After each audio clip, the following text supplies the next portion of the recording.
We're an international research and development centre based in Kenya, although we work in 34 countries throughout the developing world to progress the science and practice of agroforestry. Now, we're here with quite a large team of about 30 specialists to help engage with civil society, with the negotiators and the private sector for their aspirations coming out of Paris. Okay. And is the message getting through so far, do you think? I think there's great hope. We were here at the opening and it was fantastic to see 150 heads of state all in the same room, all at the same time. I understand that's never been achieved before. And they set the tone. There was quite a bit of hope about finance, which has been a sticking point before. And I think that may have helped start to unlock some of the sticking points. The legally binding nature, or whether it's legally framed or its final status, is yet to be resolved. And I think the priorities that people will address of we can't do everything, what are the things we need to do first, what are aspirational. And I think Francois Hollande framed it very well when he said, it's better that we aim high and miss it than aim low and achieve it. Where do forests and landscapes come into all of this? Some say in the past they're the forgotten element of a deal, but what are you seeing? How far back do you want to go? 350 million years ago, when forests and trees emerged on our planet, the temperature was 10 degrees hotter than it is today, and CO2 concentrations were 10 times what they are today. And it's trees and their growth that made this planet habitable for humans. And their destruction will make it uninhabitable for humans. So forests cover 4 billion hectares of our land area, just over 30% of that. But at one stage they covered 60%. And how low do we want to go? And so what is that? All of those products and services that we get from those forests that are so crucial. As we cut down the forests in Europe and North America and many developing countries, and their margin is a long way away, how are we using those distant forests for water supply, for climate regulation, for hydrological functioning, and biodiversity conservation in much more productive ways?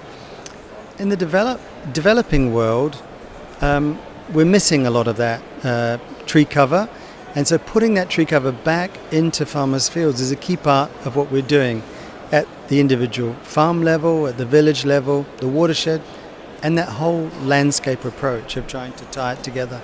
Can you talk us some of the positive examples in the countries in which you operate? I think one of the most fascinating examples in the last couple of years has been India. India has 24% tree cover, and the government wants to move to 33%. Now, a very populous country, they're not going to get that by restoring degraded forests. There isn't enough area available. We're talking something like 27 million hectares of new forested land, new tree cover. That's going to come about through agricultural lands, through rural lands, through wastelands and mining areas. And so that's the challenge to bring those trees back in a very productive way.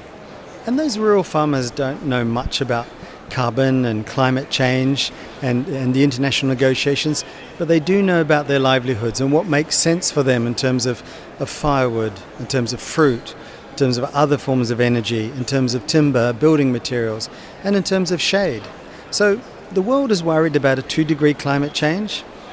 On average, you can get a 6-degree temperature drop under the shade of a canopy of trees. So, +2 and -6, the arithmetic is in favour of trees in more places on our planet. On Tuesday it was Forest Day, and there was a series of announcements, one by Prince Charles, and a big commitment, I think, of about 7 or more governments to tackling deforestation, more money for REDD+ schemes. Do you think it's getting through to negotiators now? Are we making some serious progress on getting it into the high political discussions? Yes and no. REDD had its coming out party in 2007 in Bali, and it has been progressing through the negotiations, but we're 8 years on now. If we really want to give it highest priority, we can make it happen tomorrow. It's fantastic, the new commitments, particularly from the governments of UK, Norway and Germany towards that extra REDD+ money. It's fantastic what the World Bank schemes are doing, and even the European initiatives on forestry. However, it's not enough. We've got 4 billion hectares of forest, 2 billion temperate, 2 billion tropical. And the amount of finance that's going into it equates to cents on the hectare of forest. And therefore, the opportunity costs of converting those to agriculture or something else are always in favour of conversion, not in terms of the real value. And underpinning that is probably the price of carbon. Anthony Simons, thanks very much.